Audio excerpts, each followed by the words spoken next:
말씀을 듣기 전에 한번 따라서 해주시면 좋겠습니다. 가슴에 한번 손을 얹어주시고, 하나님께서 나를 사랑하십니다. 하나님께서 오늘 나에게 말씀하십니다. 그 말씀에 순종하겠습니다. 아멘.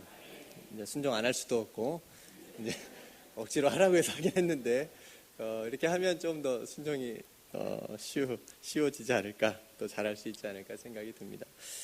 옆 사람에게 한번 이렇게 격려할까요? 하나님이 다 아시니 괜찮습니다. 하나님이 다 아시니 괜찮습니다. 하나님이 다 아시니 괜찮습니다. 어느 집회에서 이 인사를 나누었는데 한 분이 갑자기 막 펑펑 우시더래요. 하나님이 아신다라고 하는 이 말을 듣고 갑자기 눈물이 막 그렇게 쏟아졌다 그래요. 여러분 힘들 때 누가 옆에서 괜찮아, 내가 네 마음 다 알아, 이렇게 공감을 좀 해주면 위로가 되지 않습니까? 근데 이분이 굉장히 억울한 일을 당했었나 봐요. 그래서 혼자 끙끙 앓고 있었는데 갑자기 옆에서 하나님이 다 아시니까 괜찮아, 이제 이 말을 들으니까 이제 뭐 참았던 것이 이렇게 터졌겠지요. 그래서 큰 위로를 그 한마디에 받았다는 그 얘기를 들었습니다. 제가 쭉 둘러보니까요, 우는 분은 안 계세요. 우는 분은 안 계셔서 뭐 억울한 일을 당하신 분은 없는 것 같고, 이렇게 활짝 웃는 분들이 계시긴 한데, 이런 분들은 뭔가 아무도 모르게 좋은 일을 한 분이에요. 그러니까 우리가 구제도 선한 일을 할 때도 뭐 남이 알아주려고 이렇게 떠벌쩍 이렇게 하게 되면, 그래서 그런 사람들은 웃지를 못해요. 왜냐하면 남이 알아봐 줘야 되는데 빨리. 그래서 뭐 웃음이 없는데 이렇게 모르게 정말 선한 마음으로, 좋은 마음으로 한 분들은 하나님이 아시구나. 그래서 이제 이 말을 들으면 이제 웃음이 이렇게 나오고. 그런데 뭐 억울한 일도 없고 선한 일도 한 일이 없는데 그냥 이유 없이 웃으시는 분들도 있습니다. 네, 그런 분들은 그냥 병원에 가보시는 것이 네. 다 뭐 우리가 하나님의 은혜 안에 있으면 하나님이 주시는 기쁨이라고 여겨집니다. 예수 믿으면 참 기쁘지 않습니까? 예수 믿는 증거 중에 하나가 기쁨인데, 그 기쁨이 저와 여러분들의 삶 가운데 날마다 충만하길 소망합니다. 오늘 말씀의 제목이 뭐죠? 네, 죽기 전에 죽읍시다. 꼭 좀 기억하셨으면 좋겠어요. 기억 아마 자동적으로 될 거예요. 죽기 전에 죽읍시다. 굉장히 철학적인 것 같고, 그죠? 제 머리에서는 안 나온 겁니다. 하나님이 주셔서 나온 것 같은 그런, 제가 처음에 그런 느낌을 받았습니다. 이 제목은 사실은 15년 전에 제가 했던 설교의 제목입니다. 처음으로 교육전도사 때 작년부 주일 오후 예배에 했었던 설교 제목입니다. 그때부터 지금까지 한 번도 잊지 않았습니다.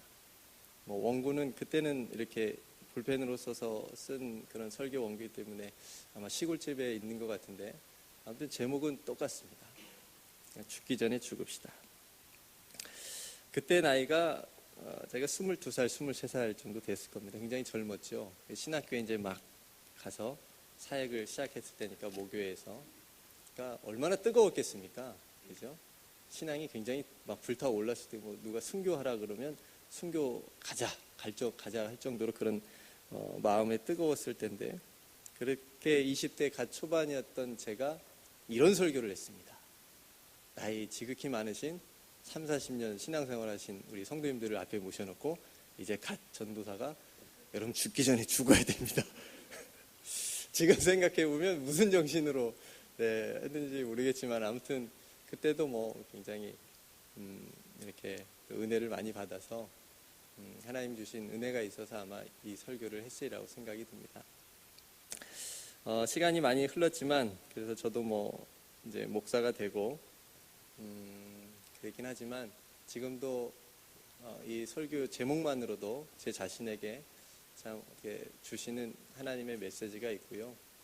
그때의 그 뜨거움과 진지함으로 오늘 이 제목으로 말씀을 여러분들과 함께 나누도록 하겠습니다. 여러분, 신앙이라고 하는 것이 무엇일까요? 신앙. 우리가 예수님을 믿는다는 것, 예수님을 따른다는 것이 무엇일까? 아마 여러분은 항상 스스로에게 질문을 던지는 질문이지 않을까 싶습니다. 저도 목사지만 내가 예수님을 잘 따르고 있는가?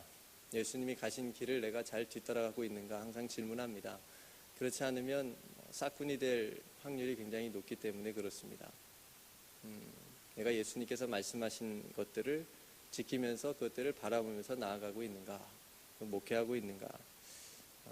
내가 신앙하고 있는 것이 무엇인가? 항상 질문을 합니다. 단순히 교회 다니는 것이 신앙이고 예수님을 믿는 거고 예수님을 따르는 걸까?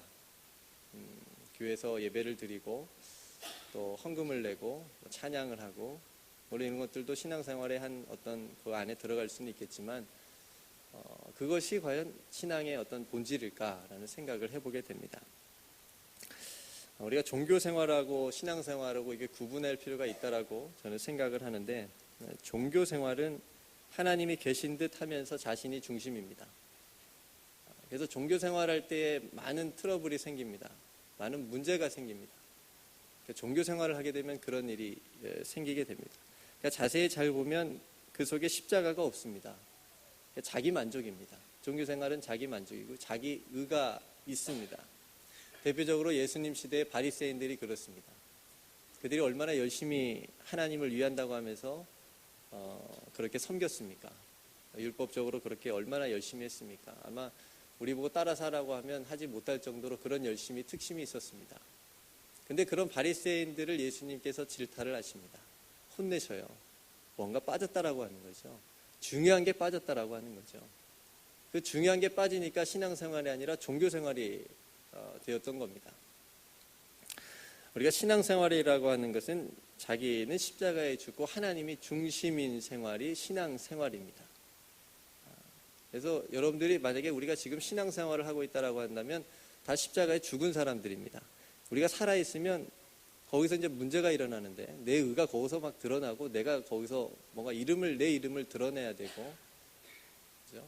누가 남이 알아주지 않으면 서운하고 원래 인간적으로 그럴 수는 있겠지만 본질적으로 신앙생활 안에서는 그런 일들은 그냥 다 이미 십자가에 다 묻어버린 거지 않았습니까? 이미 하나님의 은혜가 우리에게 주신 우리 각자에게 주신 하나님의 은혜가 얼마나 큰데 그 은혜 가운데 우리가 머물면서 감사하면서 함께 신앙을 가지면서 살아가고 있는데 그 신앙 안에서 살아가는 것이 바로 신앙생활이고 하나님 중심으로 살아가는 것이 바로 신앙생활입니다. 그래서 이 안에 십자가가 없으면 그건 종교입니다. 지식, 만족을 주는 종교일 뿐입니다. 이 안에 십자가가 없으면 이 안에 하나님이 계시지 않으면 그냥 모임입니다. 이 안에 십자가가 있으면 이 안에 하나님이 계시면 그때부터는 놀라운 일이 일어나는 겁니다. 사람이 변화가 되어지는 거고요. 못 봤던 것들을 보게 되어지는 거고요. 못 꾸었던 꿈들을 꿀 수 있게 되는 겁니다. 그런 일들을 경험하는 것이 바로 신앙 안에서 이루어지는 겁니다. 저는 여러분들이 이 교회 안에서 신앙생활할 때 이런 일들을 날마다 경험할 수 있기를 간절히 소망합니다. 그래서 마음이 하나님 앞에 늘 있고 하나님께서 주신 은혜가 우리 가운데 충만해져서 살아가는 겁니다. 사도행전 9장에 보면 사도 바울이 다메섹에서 예수님을 만나게 됩니다. 사도 바울이 얼마나 예수님 만나기 전에는 열심으로 살았습니까? 예수 믿는 사람들 잡아다가 감옥에 넣기도 하고 그것이 옳은 줄 알았겠지요. 하지만 그 예수님을 만난 뒤로 사도 바울이 완전히 변화되어지게 됩니다. 그러니까 예수님을 만나기 전에는 종교 생활을 한 겁니다. 예를 들면 그렇죠? 자신의 의를 위해서 출세를 하기 위해서 열심히 살아왔고 열심히 달려갔는데 예수님 앞에서 딱 그 인생이 수업이 된 겁니다. 아, 이 인생이 아니구나. 이 길이 아니구나. 예수님을 만나고 나니까 그 삶이 신앙의 삶으로 완전히 뒤바뀐 겁니다. 하나님께서 원하시는 삶으로 완전히 뒤바뀐 겁니다. 그래서 종교에서 신앙으로 들어오는 체험을 사도 바울은 다메섹 9장에서 예수님을 만난 뒤에 하게 됩니다. 저와 여러분들 이 체험이 다 있으시죠? 있어야 됩니다. 이 체험이 다 있어야 됩니다. 처음에는 새가족들은 새신자들은 몰라서 처음에 이제 교회 오니까 모를 수도 있습니다. 그러면서 예배를 드리면서 말씀을 통해서 그 과정 속에서 이제 이런 체험을 하게 되는 거죠. 대부분 모태 신앙들이 이런 체험이 없다고 고백을 하더라고요. 어렸을 때부터 엄마 손에 이렇게 이끌려서 교회를 계속 다니신 분들이 이렇게 또 청년들도 한번 이렇게 얘기를 해보면 예수님을 만난 경험이 없대요. 교회는 어렸을 때부터 애기였을 때부터 다녔는데 예수님을 만난 경험이 없어서 잘 모르겠대요. 이게 목회자로서 너무 안타까운 거죠. 그래서 예수님을 네가 인격적으로 좀 꼭 만나야 된다. 인생의 그 어떤 것보다도 네가 좋은 직장 구하고 네 인생의 어떤 비전을 이루어가는 것보다 이게 인생에서 가장 중요한 거다. 예수님 만나야 된다. 예수님 붙잡아야 된다. 네가 십자가 앞에 한번 서야 된다. 그런 경험이 우리 가운데 꼭 있어야 됩니다. 그래야 그때부터 신앙이 시작되는 겁니다. 그때부터 하나님이 기뻐하시는 신앙 생활이 시작하는 겁니다. 그때부터 하나님이 주시는 기쁨 가운데서 평안 가운데서 신앙 생활을 할 수 있습니다. 그래서 내 마음에 언제부턴가 기쁨이 사라지고 평안이 없다라고 한다면 그 부분을 점검해 보면 됩니다. 내 안에 예수가 계시는가? 계셨는데 어디 가셨지? 어느새 예수님이 계셔야 될 자리에 세상에 다른 것들이 들어와 있다면 예수님이 주신 기쁨도 있지 않기 때문에 평안도 없기 때문에 사라지기 때문에 그걸 점검해 보면 됩니다.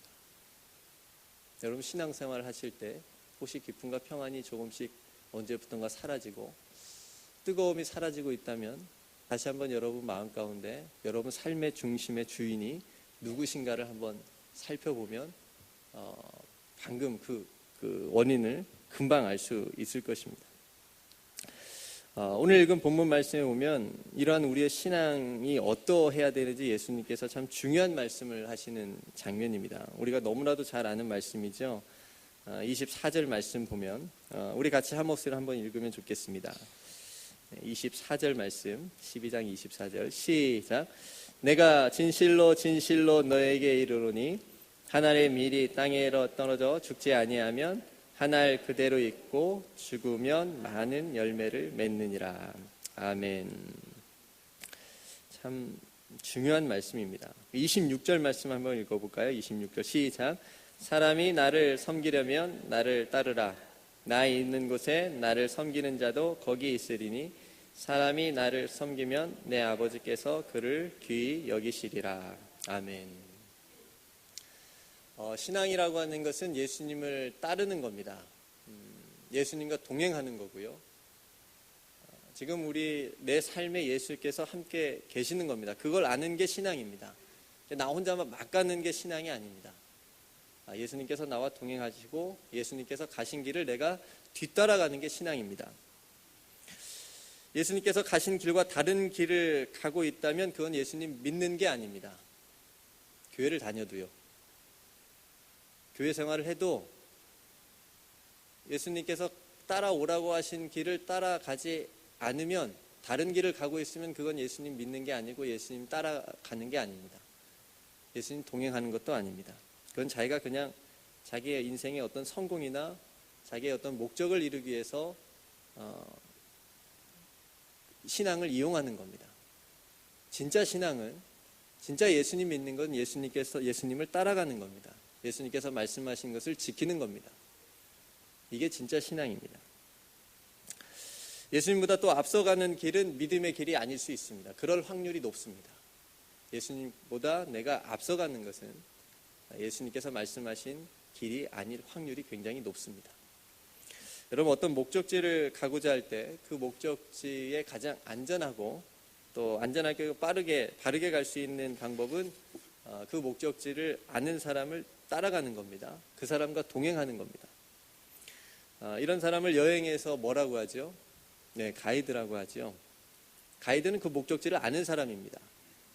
그래서 그 목적지를 안내를 해줍니다.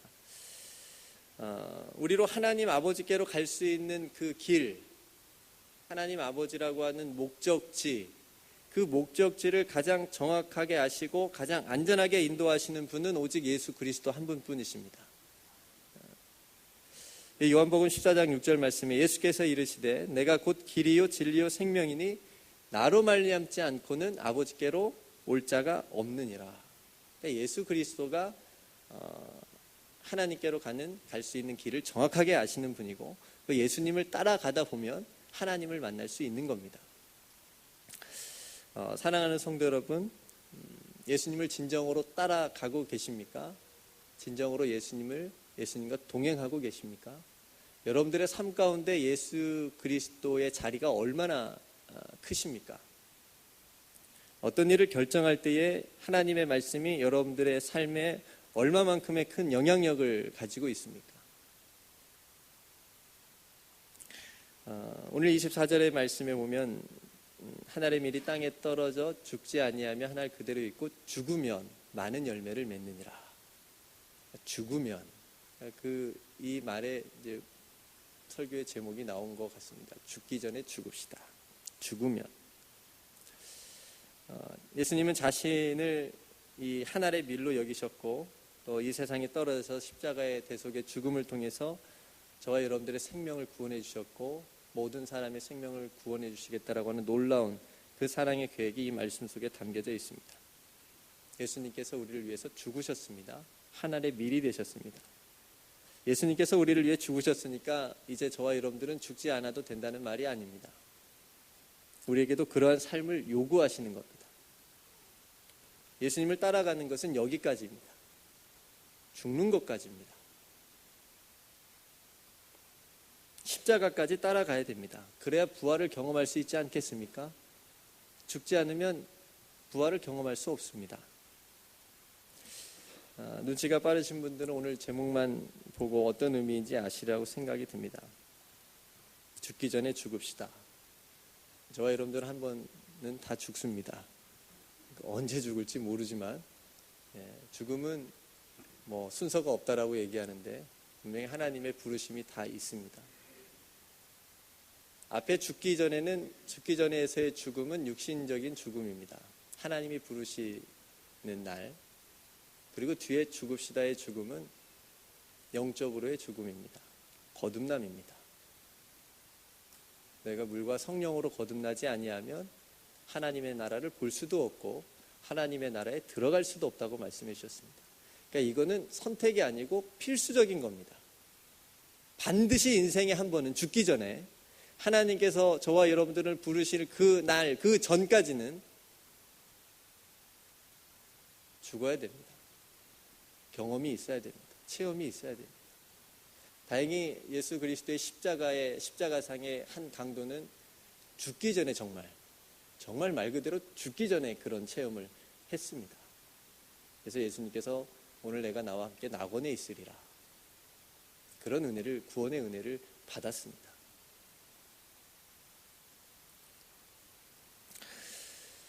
사도 바울이 이러한 체험을 해서 수많은 그의 신앙의 고백들을 보면 그런 체험의 고백을 우리가 함께 볼 수가 있습니다. 로마서 6장 8장에 보면요. 만일 우리가 그리스도와 함께 죽었으면 또한 그와 함께 살 줄을 믿노니. 이거는 예수 그리스도와 함께 죽은 사람이 할 수 있는 고백입니다. 안 죽은 사람은 몰라요. 안 죽어본 사람은 모릅니다. 만일 우리가 그리스도와 함께 죽었으면 또한 그와 함께 살 줄을 믿노니. 갈라디아서 2장 20절 너무나도 유명한 고백이지요. 내가 그리스도와 함께 십자가에 못 박혔나니. 못 박히지 않은 사람은 몰라요. 할 수 없는 고백입니다. 그런즉 이제는 내가 사는 것이 아니요 오직 시퍼렇게 자신이 살아있는 사람은 고백할 수 없는 고백입니다. 오직 내 안에 그리스도께서 사신 것이라. 이제 내가 육체 가운데 사는 것은 나를 사랑하사 나를 위하여 자기 자신을 버리신 하나님의 아들을 믿는 믿음 안에서 사는 것이라. 저의 간절한 소망이기도 하고요.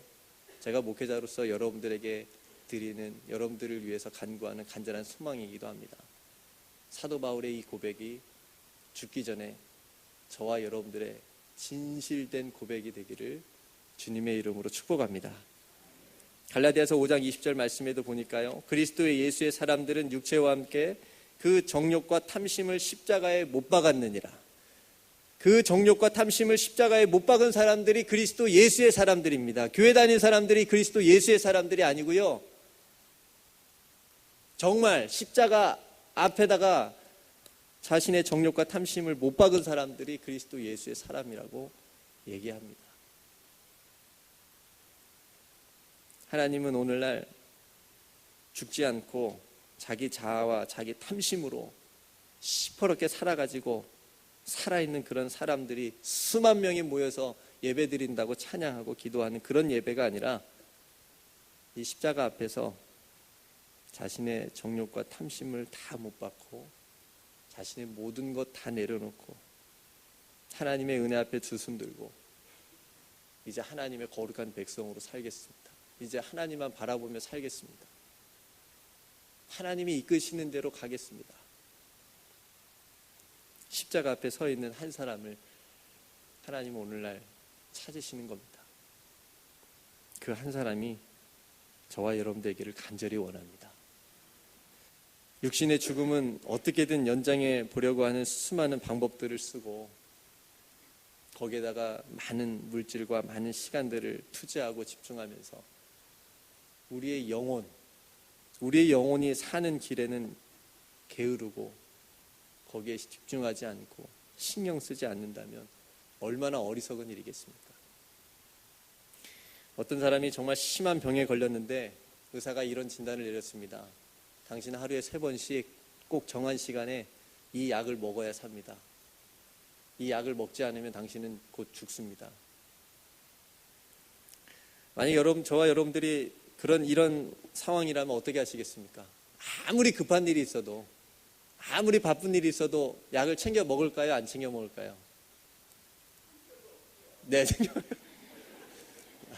또 천국 갈래요 하신 분이 없어서 먹겠지요. 그죠? 또 건강하려고 먹고요. 의사의 말을 들어야 사니까 약을 먹겠지요.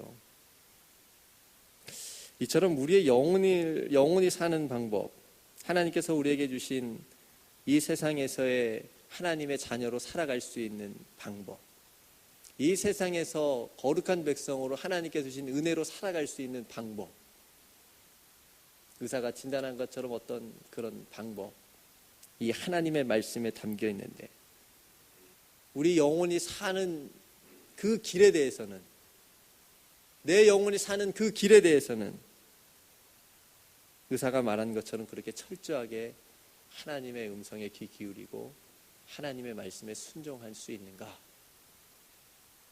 이게 오늘날 우리의 신앙에서 굉장히 중요하게 점검해야 될 부분입니다. 성경 오늘 예수님께서 분명히 말씀하십니다. 죽지 않으면 한 알 그대로 있습니다. 이건 시간이 오래 지나도 그대로 있는 겁니다. 30년, 40년, 50년 지나도 그냥 그대로 있는 겁니다. 죽지 않으면 한 알 그대로 있습니다. 무슨 별짓을 해도 다 그대로 있습니다. 그러나 죽으면 많은 열매를 맺습니다. 죽으면 하나님께서 기뻐하시는 삶을 살 수 있습니다.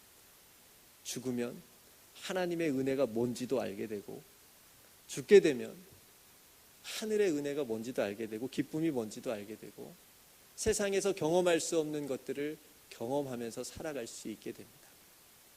저도 아직 조금밖에 모르지만, 저도 아직 조금밖에 경험하지 못했지만 그 은혜가 이 세상의 그 어떤 것보다도 크기 때문에 이 길을 가고 있습니다.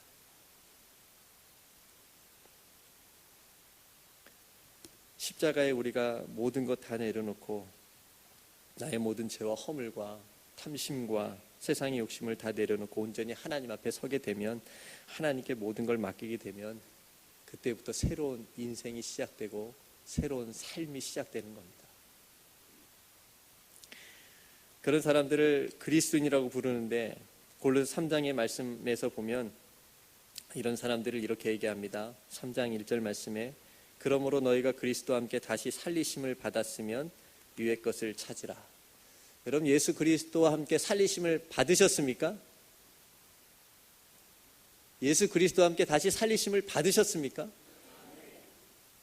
그럼 위의 것을 찾는 사람이 되는 겁니다. 거기는 그리스도께서 하나님 우편에 앉아 계시느니라. 이는 너희가 죽었고, 3절 말씀에 이는 너희가 죽었고 너희의 생명이 그리스도와 함께 하나님 안에 감추어졌느니라. 이는 너희가 죽었고, 예수 믿는 것은 내가 죽는 겁니다. 그리고 예수가 우리 안에 사는 겁니다. 우리의 생명은 그리스도와 함께 하나님 안에 감추어져서 영광의 그날에, 주님 다시 오실 그날에 그리스도와 함께 부활하게 되는 겁니다. 우리가 죽기 전에 죽으면 이 은혜를, 이 부활의 기쁨을 미리 경험하면서 누리면서 살아갈 수 있는 겁니다. 이게 하나님께서 우리에게 주신 놀라운 큰 은혜입니다. 사랑하는 성도 여러분, 이 큰 은혜를 날마다 누리면서 살아가길 간절히 소망합니다. 이미 여러분들 예수 믿는다고 고백하지 않으셨어요? 이미 여러분들 예수님 따라가겠다고 지금 이 자리에 앉아 계신 거 아닙니까? 예수님이 말씀하신 대로 예수님이 하신 말씀을 붙잡고 그걸 의지하면서 하나님만 바라보겠다고 지금 마음에 결단하고 이 자리에 앉아 계신 거 아닙니까? 물론 우리의 부족하고 연약함이 있지만 그럼에도 불구하고 하나님께서 붙잡아 주시는 은혜가 있기 때문에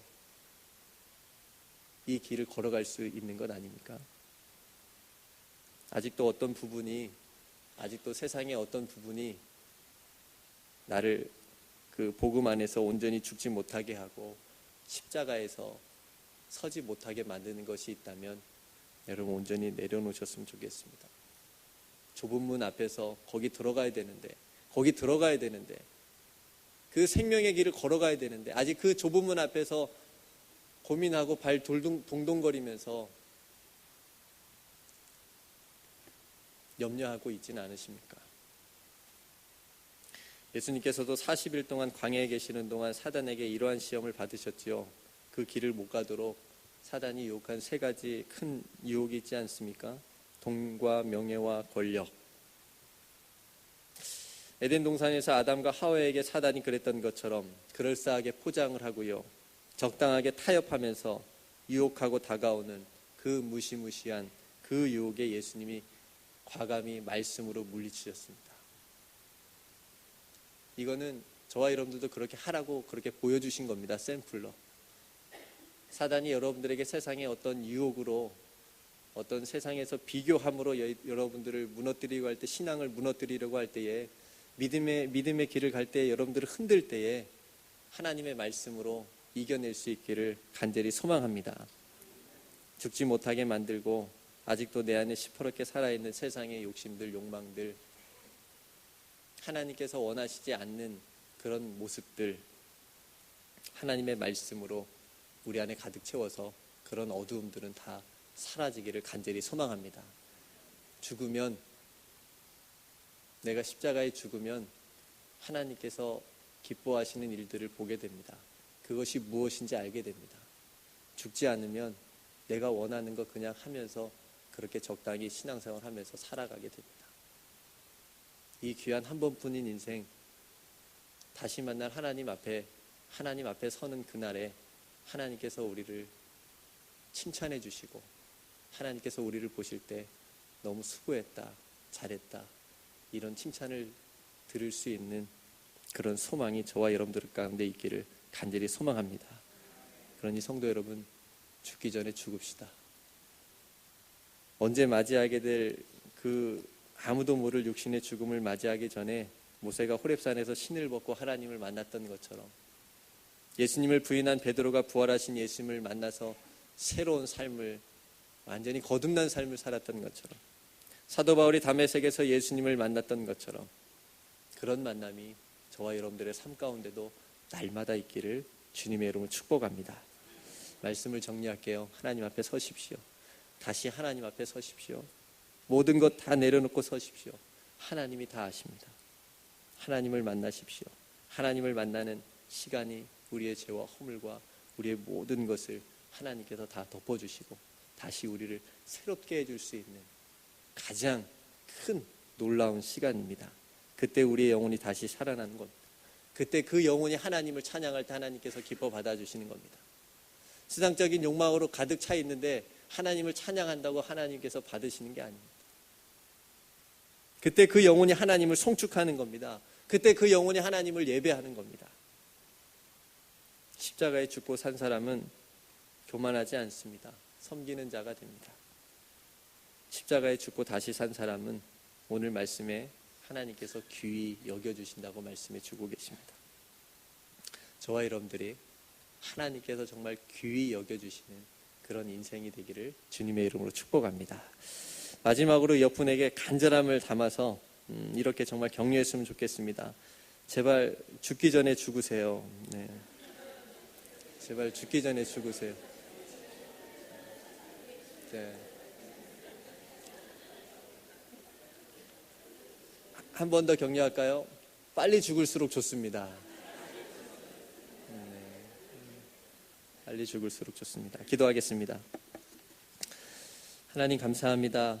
오늘 이 시간 말씀을 통해서 우리의 신앙을 뒤돌아봅니다. 예수님을 믿는다고 하지만, 예수님을 따른다고 하지만 아직도 죽지 않고 시퍼렇게 살아있는 우리의 못난 자아와 세상의 욕심들이 우리 안에 많이 있습니다. 하나님, 죽어지게 하여 주옵소서. 죽기 전에 죽게 하여 주옵소서. 그래서 새로운 피조물로 날마다 거듭나는 은혜를 베풀어 주시옵소서. 하나님만 바라보면 살아가겠습니다. 다시금 결단하오니 주여 우리를 붙들어 주시옵소서. 그래서 예수님처럼 많은 열매를 맺는 삶을 이 세상에서 살게 하여 주시옵소서. 우리를 붙들어 주시는 예수님의 이름으로 간절히 기도드리옵나이다. 아멘.